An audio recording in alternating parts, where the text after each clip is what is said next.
Jesus. Hallelujah. യേശുവേ സ്തോത്രം, യേശുവേ നന്ദി.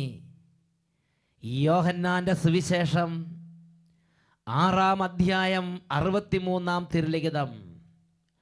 ആത്മാവാണ് ജീവൻ നൽകുന്നത്, ശരീരം ഒന്നിനും ഉപകരിക്കുന്നില്ല.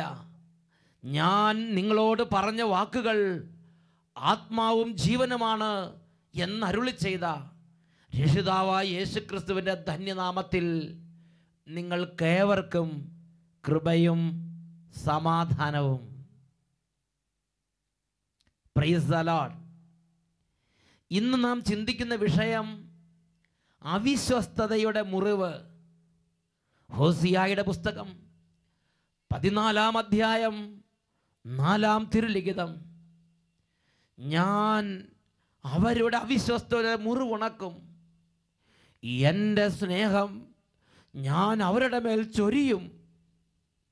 പ്രിയപ്പെട്ട ദൈവമക്കളെ, ഇന്ന് ഈ വചനങ്ങൾ കേട്ടുകൊണ്ടിരിക്കുമ്പോൾ തന്നെ ഈ സൗഖ്യത്തിൻ്റെ വാഗ്ദാനം കർത്താവ് നിറവേറ്റും. നമുക്ക് ദൈവമായ കർത്താവിൻ്റെ സന്നിധിയിൽ എളിമപ്പെടാം. എഴുന്നേറ്റ് നിന്ന് സൗഖ്യത്തിൻ്റെയും വെളിപാടിൻ്റെയും അരുളപ്പാടിൻ്റെയും ഉണർവിൻ്റെയും ആത്മാവിൻ്റെ അത്യത്ഭുതമായ അഭിഷേകത്തിന് വേണ്ടി ദാഹിക്കാം. ഓ, ഒരു പുതുജനനത്തിലേക്ക് നയിക്കുന്ന ആത്മാവേ, ഓ സൗഖ്യത്തിലേക്ക് നയിക്കുന്ന ആത്മാവേ, ഒരു വീണ്ടും ജനനത്തിലേക്ക് നയിക്കുന്ന ആത്മാവേ, ഹൃദയങ്ങളിലേക്ക് ഇടപെടണമേ. പുതിയൊരു ജനനം നൽകും പരിശുദ്ധാത്മാവേ, പരിശുദ്ധാത്മാവേ, പുതിയൊരു ശക്തിയിലുണരാ കൃപ നീ ചൊരിയണമേ. എല്ലാവരും പ്രാർത്ഥിക്കുന്നു. പുതിയൊരു ജനനം നൽകും ഓ ദൈവത്തിന്റെ ആത്മാവേ, പരിശുദ്ധാത്മാവേ, ഇപ്പോൾ വ്യാപരിക്കണമേ. പുതിയൊരു ശക്തിയിലുണരാ ഇടപെടണമേ. നീ ചൊരിയണമേ. ദൈവത്തിന്റെ ശക്തിയെ, പരിശുദ്ധാത്മാവേ, ഉന്നതനുള്ള ശക്തിയെ എന്നിൽ നിറയണമേ. എളിയ മക്കളിലേക്ക് നിറയണമേ. നിറഞ്ഞു കവിയണമേ. Holy spirit, കവിഞ്ഞൊഴുകണമേ. രണ്ട് കരങ്ങൾ ഉയർത്തി എല്ലാവരും ചേർന്ന് പരിശുദ്ധാത്മാവേ, ദാഹിച്ച് ദാഹിച്ച് പ്രാർത്ഥിക്കുന്നു. നിറയണമേ. ഓ ഹോളി സ്പിരിറ്റ്, നിറഞ്ഞു കവിയണമേ. പരിശുദ്ധാത്മാവേ, പരിശുദ്ധാത്മാവേ, കവിഞ്ഞൊഴുകണമേ.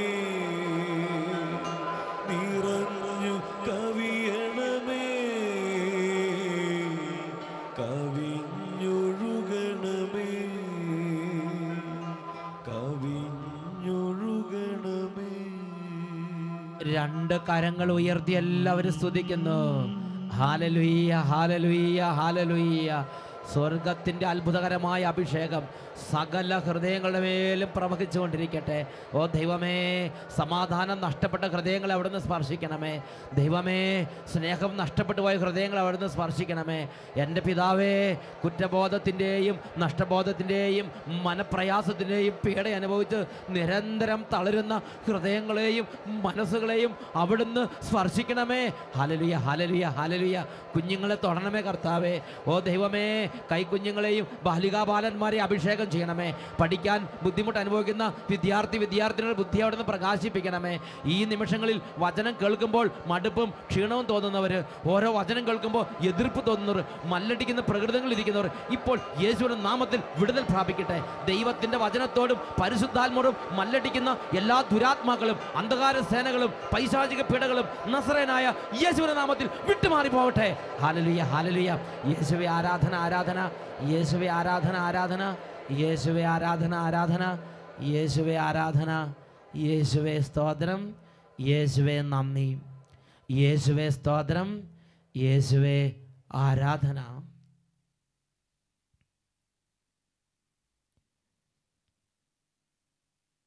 ഹല്ലേലൂയ. യേശുവേ സ്തോത്രം, യേശുവേ നന്ദി. ഹോസിയ പ്രവാചകന്റെ പുസ്തകത്തിൽ 14-ാം അധ്യായം 4-ാം തിരുലിഖിതം വചനം വലിയൊരു വാഗ്ദത്തം നൽകുകയാണ്. ഞാൻ അവരുടെ അവിശ്വസ്തതയുടെ മുറിവ് ഉണക്കും. ഞാൻ എൻ്റെ സ്നേഹം അവരുടെ മേൽ ചൊരിയും. ദൈവത്തിൻ്റെ ഒരു മുഖം ഇതാ ഇവിടെ വെളിപ്പെടുകയാണ്. ദൈവത്തിൻ്റെ ഒരു ഭാവം ഇതാ ഈ തിരുലിഖിതങ്ങൾ നമുക്കായി വരച്ചു കാണിക്കുകയാണ്. ഇന്ന് അനേകർ ദൈവത്തിൻ്റെ അരികിലേക്ക് പോകാൻ പേടിക്കുകയാണ്. ആരാണവർ? ജീവിതത്തിൽ ചില തെറ്റുകൾ സംഭവിച്ചു, ജീവിതത്തിൽ ചില പാപങ്ങൾ വന്നുപെട്ടു. ആ പാപങ്ങൾ നിമിത്തം ദൈവത്തെ വേദനിപ്പിച്ചു. ഇന്ന് ദൈവത്തിൻ്റെ അരികിലേക്ക് പോകാൻ പറ്റാത്ത വിധം മനസ്സിൽ വലിയ കുറ്റബോധവും വേദനയും അവർ അനുഭവിക്കുകയാണ്. ഇന്ന് എൻ്റെ ഒരു അനുഭവം നിങ്ങളോട് പങ്കുവെക്കാൻ ഞാൻ ആഗ്രഹിക്കുകയാണ്. എൻ്റെ പ്രിയപ്പെട്ട സഹോദരങ്ങളെ, എൻ്റെ പൗരോഹിത്യ ജീവിതത്തിൻ്റെ ആദ്യ കാലഘട്ടങ്ങൾ തിരുസഭാ ജീവിതത്തെക്കുറിച്ചും തിരുസഭയുള്ള അനുസരണത്തെക്കുറിച്ചും കാര്യമായ ഒരു പരിജ്ഞാനം കൊണ്ട് നിറയാത്തൊരു കാലഘട്ടം, ചെറുപ്പത്തിൻ്റെ ചോരത്തിളപ്പ് പല കാര്യങ്ങളിലും ഡിസ്റ്റർബ് ചെയ്യുന്നൊരു കാലഘട്ടം. ആ കാലഘട്ടത്തിൽ ഒരു നാൾ എൻ്റെ രൂപതാധ്യക്ഷനായിരിക്കുന്ന അഭിവന്യ പിതാവിന് എതിരായി എൻ്റെ മനസ്സിൽ ശക്തമായ ചില തോന്നലുകൾ, അതിനെ തുടർന്ന് ശക്തമായ ചില പെരുമാറ്റങ്ങൾ, ചില സംസാരങ്ങൾ. എന്തായാലും എൻ്റെ ഈ നടപടിക്രമങ്ങളും എൻ്റെ സംസാരങ്ങളും എൻ്റെ ഓരോ തരത്തിലുള്ള നീക്കങ്ങളും പാലക്കാട് രൂപതാധ്യക്ഷനായിരിക്കുന്ന അഭിവന്യ പിതാവിനെ, ഞങ്ങളുടെ ബിഷപ്പിനെ, എൻ്റെ ബിഷപ്പിനെ അത് ഒരുപാട് വേദനിപ്പിച്ചിട്ടുണ്ട്. തീർച്ചയായും. കാരണം പിതാവ് ഞങ്ങളെ ഒരുപാട് സ്നേഹിക്കുന്ന പിതാവാണ്. അതുകൊണ്ട് തന്നെ സ്നേഹത്തിന് നിരക്കാത്ത എൻ്റെ ഓരോ നടപടിക്രമങ്ങളും എൻ്റെ ഇടപെടലുകളും പിതാവിനെ നന്നായിട്ട് വേദനിപ്പിച്ചിട്ടുണ്ട് എന്ന് ഞാൻ ചിന്തിക്കുകയാണ്. ഞാൻ അതിനുശേഷം പിതാവിനെതിരായി ഇങ്ങനെ ചിന്തിക്കുകയും പിതാവിനെതിരായി സംസാരിക്കുകയും പിതാവിനോട് സ്നേഹമില്ലാതെ വിധേയത്വമില്ലാതെ പെരുമാറുകയും അങ്ങനെയുള്ള നീക്കങ്ങളൊക്കെ നടത്തുകയും ചെയ്തിട്ട് ഞാൻ പിന്നെ പിതാവിൻ്റെ അടുത്തേക്ക് അധികം പോകാതെയായി. കാരണം എൻ്റെ മനസ്സിലൊരു ചിന്ത, ഞാൻ ഇങ്ങനെയൊക്കെ ചെയ്തത് പിതാവിനെ വേദനിപ്പിച്ചിട്ടുണ്ട്. ഇനി ഞാൻ വീണ്ടും ചെന്നിട്ട് എന്ത് പറയും? ഇത് പിതാവിനെ ഒത്തിരി സങ്കടപ്പെടുത്തുന്ന സംഗതിയല്ലേ? ഞാനത് ചെയ്യാൻ പാടില്ലാത്തതല്ലായിരുന്നോ? ഞാൻ അങ്ങനെ ചെയ്തിട്ട് ഞാൻ പിതാവിൻ്റെ അടുത്ത് പിതാവിന് വലിയ വേദനയായിട്ടില്ലേ? ഇനി ഞാൻ എന്തിനാ പിതാവിൻ്റെ അടുത്തേക്ക് പോണത്? ഇങ്ങനെ എൻ്റെ ഉള്ളിൽ തന്നെ ഒരു പ്രത്യേക തരത്തിലുള്ള പീഡ എന്നെ അലട്ടുകയാണ്. അതിൻ്റെ നെറ്റ് റിസൾട്ട് ഇതാണ്: എനിക്ക് പിതാവിൻ്റെ അടുത്തേക്ക് പോകാനുള്ള തുറവി തോന്നുന്നില്ല. എനിക്ക് പിതാവുമായുള്ള ആ ഒരു കണക്ഷൻ നഷ്ടപ്പെട്ട്, മനസ്സിൽ ആ ഐക്യം നഷ്ടപ്പെട്ട്, ആ ഒരു സ്വാതന്ത്ര്യം നഷ്ടപ്പെട്ട്, ആ ഒരു സന്തോഷം നഷ്ടപ്പെട്ട്, ആ ബന്ധത്തിൻ്റെ സന്തോഷം നഷ്ടപ്പെട്ടു പോയി. അങ്ങനെ കുറച്ചു കാലം മുന്നോട്ട് പോയി. ഒരു ദിവസം ഞാൻ തീരുമാനിച്ച് എന്തായാലും ശരി, രണ്ടും കൽപ്പിച്ച് ചെന്ന് പിതാവിനെ ചെന്ന് കാണുക.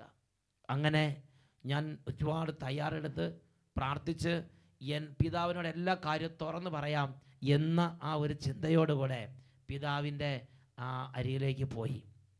പിതാവിൻ്റെ റൂമിൽ ചെന്നു, പിതാവിനെ കണ്ടു. പിതാവ് എല്ലാം സശ്രദ്ധം കേട്ടു. പിതാവ് പറഞ്ഞു, നോ പ്രോബ്ലം, സാരയില്ല. അപ്പോൾ എനിക്ക് തോന്നി, ഞാൻ ചെയ്ത കാര്യങ്ങളും ഞാൻ പറഞ്ഞ കാര്യങ്ങളും ഒരുപക്ഷെ പിതാവ് അറിഞ്ഞിട്ടില്ല. അതുകൊണ്ടായിരിക്കും ഞാൻ ഈ കാര്യം സോറി പറയുമ്പം പിതാവിനൊരു പ്രത്യേകിച്ചൊന്നും തോന്നാത്തത്. ഞാൻ പിതാവിനോട് ഈ അതിക്രമങ്ങളൊന്നും പിതാവ് അറിയാത്തത് കൊണ്ടായിരിക്കും പിതാവ് അത് ഒരു ഫീൽ ചെയ്തുപോലെ കാണിക്കാത്തത് എന്ന് ഞാൻ ചിന്തിച്ചു. ഞാൻ പിതാവിനോട് പറഞ്ഞു, പിതാവേ അങ്ങനെയല്ല, ഞാൻ ഇതുപോലെ ഒരു കടുത്ത സ്റ്റെപ്പുകളൊക്കെ എടുത്തിട്ടുണ്ട്, ഞാൻ ഇതുപോലെ ചില നടപടിക്രമങ്ങളൊക്കെ ഞാൻ ചെയ്തിട്ടുണ്ട്. ഞാൻ എൻ്റെ കാര്യങ്ങൾ പിന്നെ പിതാവിനത് അറിഞ്ഞിട്ടില്ലെന്ന് വിചാരിച്ച് ഞാനിത് പിന്നെ എൻ്റെ ഭാഗത്ത് ഞാൻ ചെയ്ത കാര്യങ്ങൾ തന്നെ ഇങ്ങനെ പറയാനായിട്ട് ശ്രമിക്കുകയാണ്. അപ്പോൾ പിതാവ് പറയാണ്, എല്ലാം ഞാൻ അറിഞ്ഞിട്ടുണ്ട്, എല്ലാം ഞാൻ ആ ദിവസങ്ങളിൽ അറിഞ്ഞായിരുന്നു, എല്ലാം ഞാൻ അറിഞ്ഞിരുന്നു.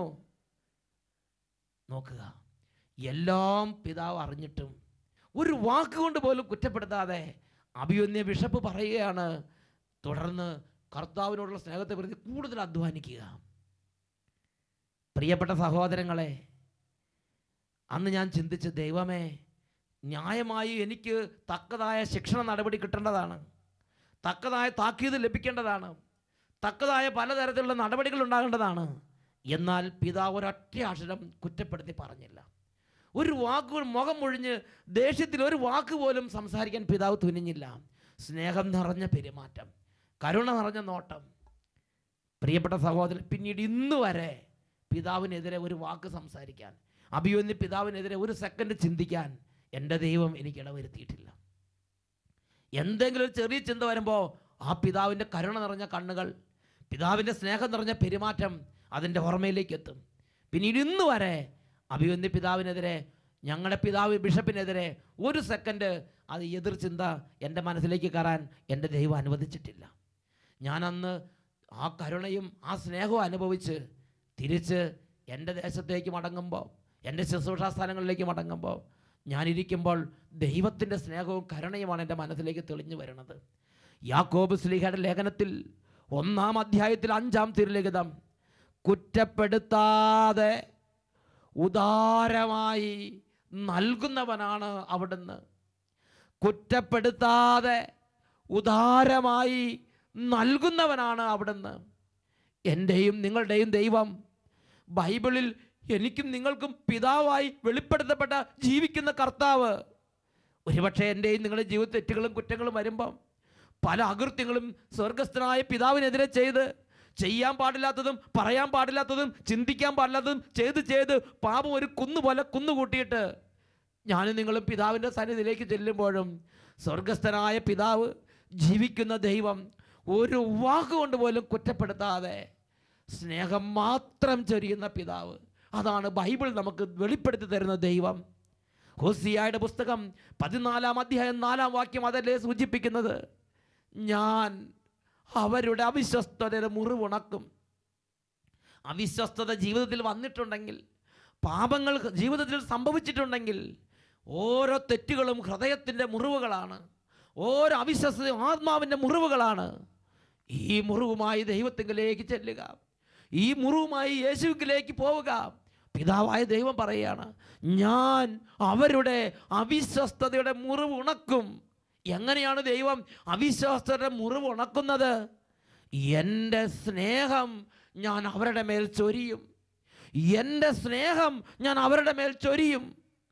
ആ സ്നേഹം ചൊരിഞ്ഞ് മുറിവുണക്കുന്ന ദൈവമായിട്ടാണ് ബൈബിളിലെ ദൈവം തന്നെ പരിചയപ്പെടുത്തുന്നത്. പ്രിയപ്പെട്ട സഹോദരങ്ങളെ, അനേകം ദൈവമക്കളുടെ ഹൃദയത്തിൽ അവർ ചിന്തിക്കുകയാണ്, എൻ്റെ ദൈവത്തിന് എന്നോട് ഇഷ്ടമല്ല, എൻ്റെ ദൈവം എന്നെ വെറുക്കുന്നു, എൻ്റെ ദൈവം എന്നെ വെറുക്കുന്നു. അതിനവർ കാരണം പറയണത്, എൻ്റെ കഴിഞ്ഞകാല ജീവിതത്തിൽ ഞാൻ ചില തെറ്റുകൾ ചെയ്തിട്ടുണ്ട്, എൻ്റെ കഴിഞ്ഞകാല ജീവിതത്തിൽ ഞാൻ ദൈവത്തിനെതിരായി ജീവിച്ചിട്ടുണ്ട്, എൻ്റെ കഴിഞ്ഞകാല ജീവിതത്തിൽ ഒരിക്കലും ദൈവത്തിന് നിരക്കാത്ത പ്രവൃത്തികൾ ഞാൻ ചെയ്തിട്ടുണ്ട്. അതുകൊണ്ട് എൻ്റെ ദൈവത്തിന് എന്നെ ഇഷ്ടമല്ല, എൻ്റെ ദൈവം എൻ്റെ പ്രാർത്ഥന കേൾക്കുന്നില്ല, ഞാനിനി ദൈവത്തിൻ്റെ അടുത്തേക്ക് പോയിട്ട് കാര്യമില്ല, ഞാനിനി ഇങ്ങനെ വലിയവായിൽ പ്രാർത്ഥിച്ചിട്ട് എന്താ കാര്യം? എൻ്റെ ദൈവത്തോട് പാപം ചെയ്തിട്ട് ഞാൻ ദൈവത്തോട് അവിശ്വാസം ചെയ്തതുകൊണ്ട് ഇന്ന് ദൈവത്തിനോട് ഇഷ്ടമല്ല. ദൈവത്തിന് ഇഷ്ടമുള്ള ചില ആളുകളൊക്കെ ലോകത്തിലുണ്ട്. വിശുദ്ധനായ അസീസി പുണ്യവാളൻ, വിശുദ്ധനായ ഡോൺ ബോസ്കോ, മദർ തെരേസ, അങ്ങനെ ധന്യരും വിശുദ്ധരും നല്ല ജീവിതം നയിച്ച ആളുകളൊക്കെ ദൈവത്തിന് ഇഷ്ടമുണ്ട്.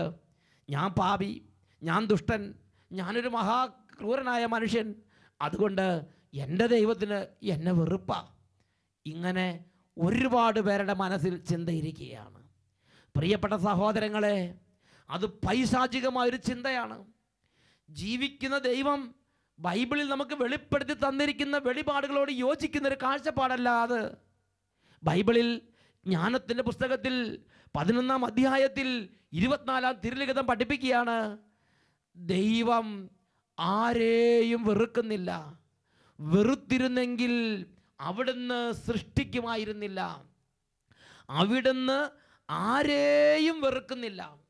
എത്ര കഠിനമായ പാപം ചെയ്തൊരു വ്യക്തിയാകട്ടെ, എത്രമാത്രം നിന്ദാകരമായി പ്രവർത്തിച്ചൊരു വ്യക്തിയാകട്ടെ, ദൈവത്തെ പിടിച്ച് കുരിശിൽ തറച്ച് കൊന്ന ഒരു വ്യക്തിയാണെങ്കിൽ പോലും ദൈവം അപ്പോഴും എന്നെയും നിങ്ങളെയും കരുണയോടെ നോക്കുകയാണ്, കരുണയോടെ നോക്കുകയാണ്.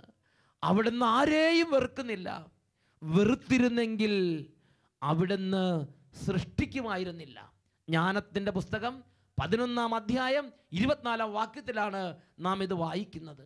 ജോബിൻ്റെ പുസ്തകത്തിൽ 36-ാം അധ്യായത്തിൽ 5-ാം വാക്യത്തിലും നാം ഇത് കാണുന്നുണ്ട്. ദൈവം സർവശക്തനാണ്, അവിടുന്ന് ആരെയും വെറുക്കുന്നില്ല. ദൈവം സർവശക്തനാണ്, അവിടുന്ന് ആരെയും വെറുക്കുന്നില്ല. പ്രിയപ്പെട്ട സഹോദരങ്ങളെ, ഞാനും നിങ്ങൾ അടിസ്ഥാനപരമായി മനസ്സിലാക്കേണ്ട ഒരു യാഥാർത്ഥ്യമുണ്ട്. എൻ്റെയും നിങ്ങളുടെയും ജീവിതത്തിൻ്റെ ഏതെങ്കിലും മുക്കിലും മൂലയിലും വെച്ച് ചില കഠിനമായ തെറ്റുകൾ സംഭവിച്ചു. ഞാനും നിങ്ങൾ കുറ്റബോധത്തിരിക്കരുത്. ഞാനും നിങ്ങൾ ചെയ്യേണ്ട ഒരു കാര്യമുണ്ട്. വേഗം എഴുന്നേറ്റ് പിതാവിൻ്റെ പക്കലേക്ക് പോകണം. ദൈവം നമ്മുടെ അപ്പനാണ്. അവിടെ നമുക്ക് അപ്പനെ പോലെയുള്ള ഒരു പ്രതിഭാസമല്ല, ദൈവം നമുക്ക് അപ്പനാണ്. ജെറമിയ 31-ാം അധ്യായം 9-ാം വാക്യത്തിൽ പഠിപ്പിക്കുകയാണ്, എന്തെന്നാൽ ഞാൻ ഇസ്രായേലിന് പിതാവാണ്. പിതാവിനെ പോലെയല്ല, ഞാൻ ഇസ്രായേലിന് പിതാവാണ്. ഇതാണ് തിരുലിഖിതം പഠിപ്പിക്കുന്നത്. വിലാപത്തിൻ്റെ പുസ്തകത്തിൽ 3-ാം അധ്യായത്തിൽ 19-ഉം 20-ഉം തിരുലിഖിതങ്ങൾ എൻ്റെ അലച്ചിലിൻ്റെയും കഷ്ടതയുടെയും ഓർമ്മ കൈപ്പേറിയ വിഷമാണ്. അതിനെപ്പറ്റി നിരന്തരം ചിന്തിച്ച് എൻ്റെ മനം തകരുന്നല്ലോ. ഒരു മനുഷ്യൻ്റെ പച്ചയായ വേദനയാണ്. ജീവിതത്തിൽ ഇന്നലകളിൽ സംഭവിച്ച തെറ്റുകൾ, ജീവിതത്തിൽ ഇന്നലകളിൽ സംഭവിച്ച അരുതായ്മകൾ, അത് ഇന്നിൻ്റെ ദുഃഖമാണ്, അത് ഇന്നിൻ്റെ കണ്ണുനീരാണ്. ഒരു നെരിപ്പോട് പോലെ ഹൃദയം ഇരുന്ന് വേവുകയാണ്. ഇതാരോട് പറയും? ഇതെവിടെ ചെന്ന് അവസാനിക്കും?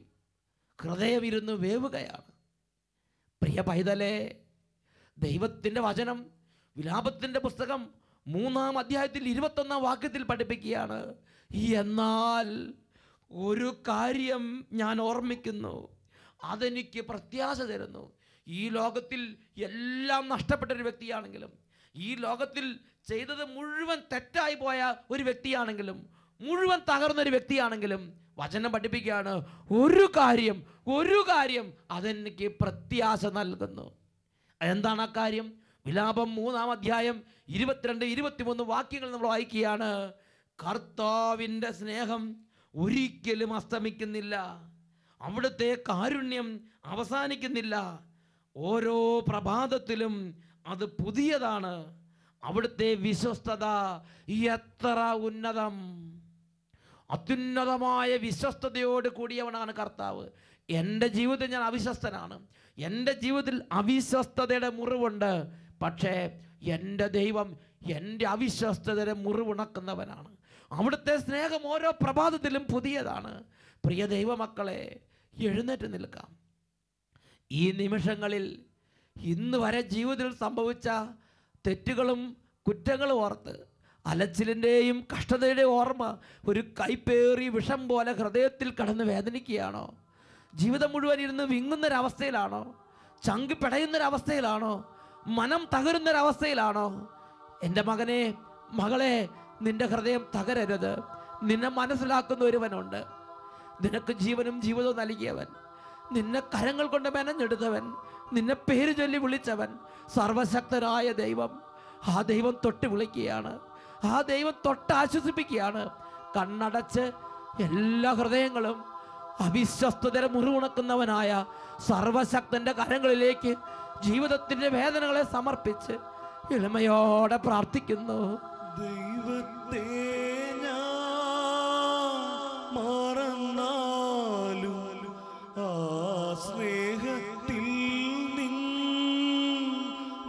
നിന്നകന്നാലും, ദൈവത്തെ ഞാൻ മറന്നാലും ആ സ്നേഹത്തിൽ നിന്നകന്നാലും, അനുകമ്പാർദ്രമാ ഹൃദയമെപ്പോഴും എനിക്കായി തുടിച്ചിടുന്നു. ദൈവമേ, എന്നെ ഓമനയായി കരുതുന്നു. പിതാവേ, അമ്മ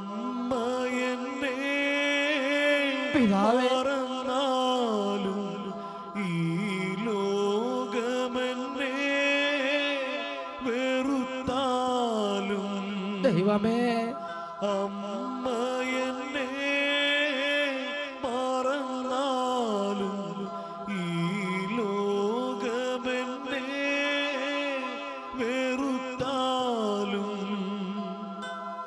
അജഗണങ്ങളെ കാത്തിടുന്നവൻ എനിക്കായി തിരഞ്ഞിടുന്നു. എന്നെ ഓമനയായി കരുതുന്നു. അപ്പാ, എന്നെ അപ്പാ, ഓമനയായി ഈ നിമിഷങ്ങളിൽ ഹൃദയം തുറക്കുകയാണ്. എന്നെ ഹൃദയത്തിന്റെ വേദനകൾ തിരുസന്നിധിയിലേക്ക് ഉയർത്തുകയാണ്. ദൈവമേ, ഈ ജീവിതം ഒരു ഉടഞ്ഞ പളുങ്ക് പാത്രം പോലെയാണ്. ഒരുപാട് അവിടുന്ന് സ്നേഹിച്ചു, ഒരുപാട് അവിടുന്ന് കൈപിടിച്ച് നടത്തി. എന്നാൽ അവിശ്വസ്തനായി വെറിക്കൂത്തുകളിൽ മുഴുകി, അവിശ്വസ്തനായി തൻ്റെ ഇഷ്ടത്തിന് പോയി. ഇന്ന് അന്ധകാരത്തിലാണ്. അനാഥത്വത്തിൻ്റെയും ഏകാന്തതയുടെയും ജീവിതത്തിലെ കഷ്ടതയുടെയും കൈപ്പേറിയ ഓർമ്മകൾ ഹൃദയത്തെ മതിക്കുകയാണ്. രണ്ട് കരങ്ങൾ ഉയർത്തി എല്ലാവരും സ്തുതിക്കട്ടെ. ഹല്ലേലൂയ, ഹല്ലേലൂയ, ഹല്ലേലൂയ, ഹല്ലേലൂയ. ഓ ദൈവമേ, അവിടുത്തെ കരങ്ങളാൽ ഓരോ മകനെയും മകളെയും സ്പർശിക്കണം, സൗഖ്യത്തിൻ്റെ അനുഭവത്തിലേക്ക് നയിക്കണമേ പിതാവേ. ഹല്ലേലൂയ, ഹല്ലേലൂയ, ഹല്ലേലൂയ, ഹല്ലേലൂയ, ഹല്ലേലൂയ. യേശുവേ, യേശുവേ, യേശുവേ, ശമനമില്ലാത്ത ദുഃഖത്തിലേക്ക് സ്നേഹത്തിൻ്റെ അഭിഷേകം നിറയട്ടെ. ഹല്ലേലൂയ, ഹല്ലേലൂയ, ഹല്ലേലൂയ.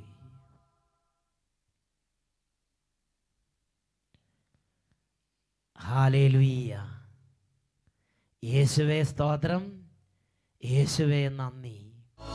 ഹല്ലേലൂയ, മറനാത്ത. Come, Lord Jesus.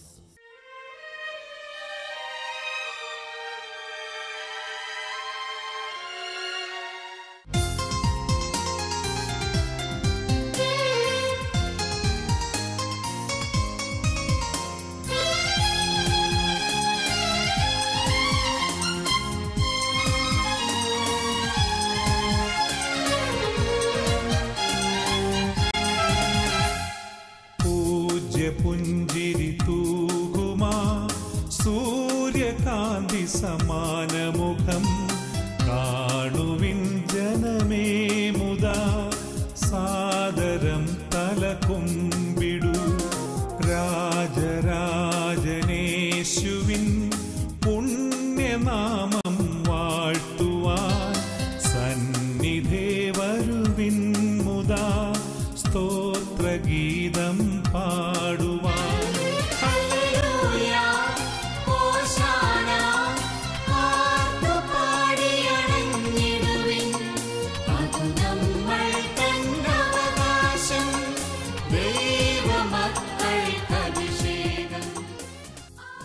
ഈ നിമിഷങ്ങളിൽ നമുക്കെല്ലാവർക്കും എളിമയോടുകൂടെ രണ്ട് കരങ്ങളും കൂപ്പി നമ്മുടെ രക്ഷിതാവായി യേശുവിനോട് പ്രാർത്ഥിക്കാം.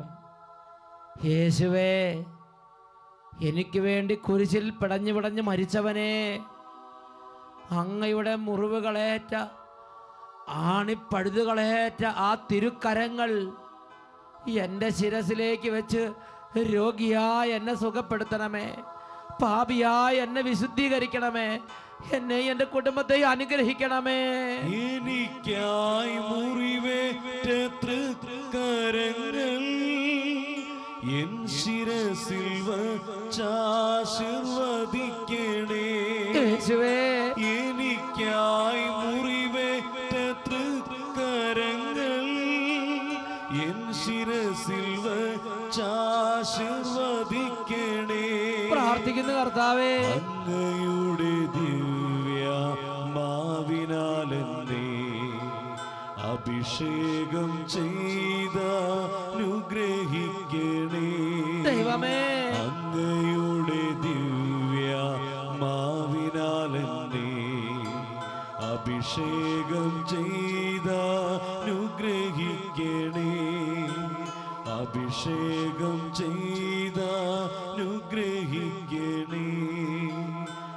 അഭിഷേകം ചെയ്ത അനുഗ്രഹിക്കണേ. രണ്ട് കരങ്ങൾ യേശുവിലേക്ക് ഉയർത്തി എല്ലാവരും ഉറക്കെ യേശുവിന്റെ നാമം വിളിക്കട്ടെ. ഹല്ലേലൂയ, ഹല്ലേലൂയ, ഹല്ലേലൂയ. യേശുവേ, യേശുവേ, യേശുവേ. ഈ നിമിഷം കരഞ്ഞ് അങ്ങയുടെ നാമം നിലവിളിച്ച് അപേക്ഷിക്കുന്ന ഓരോ കുടുംബങ്ങളിലേക്കും, ഓരോ സമൂഹങ്ങളിലേക്കും, ഓരോ മകനിലേക്കും, ഓരോ മകളിലേക്കും യേശുവേ സ്വർഗത്തിൽ നിന്നുള്ള ഉന്നതമായ അത്ഭുത ശക്തി വ്യാപരിക്കട്ടെ. രോഗികൾ സൗഖ്യം പ്രാപിക്കട്ടെ കർത്താവേ. കടബാധ്യതയുടെയും കുടുംബ പ്രയാസങ്ങളുടെയും ഒരുപാട് തകർച്ചകളുടെയും കണ്ണുനീരിൻ്റെയും ചരിത്രങ്ങൾ കുടുംബങ്ങളിൽ നിന്നും ഇപ്പോൾ വിട്ടുമാറിപ്പോകട്ടെ. Hallelujah, hallelujah. കുഞ്ഞുങ്ങൾ അനുഗ്രഹം പ്രാപിക്കട്ടെ കർത്താവേ. ഹല്ലേലൂയ, ഹല്ലേലൂയ. ഓ ദൈവമേ, തടസ്സങ്ങളിൽ കുടുങ്ങിക്കിടക്കുന്നവർ, വിവാഹ തടസ്സം അനുഭവിക്കുന്നവർ, പഠന തടസ്സം അനുഭവിക്കുന്നവർ, സ്ഥലം വിൽക്കാൻ ബുദ്ധിമുട്ടുന്നവർ, വീട് വെക്കാൻ പ്രയാസപ്പെടുന്നവർ, ഓരോ കാര്യങ്ങൾക്കും ബുദ്ധിമുട്ടി തടസ്സപ്പെട്ട് കിടക്കുന്ന തടസ്സങ്ങൾ യേശുനാമത്തിൽ വിട്ടുപോകട്ടെ. Hallelujah, hallelujah. യേശുവേ, യേശുവേ, യേശുവേ, യേശുവേ.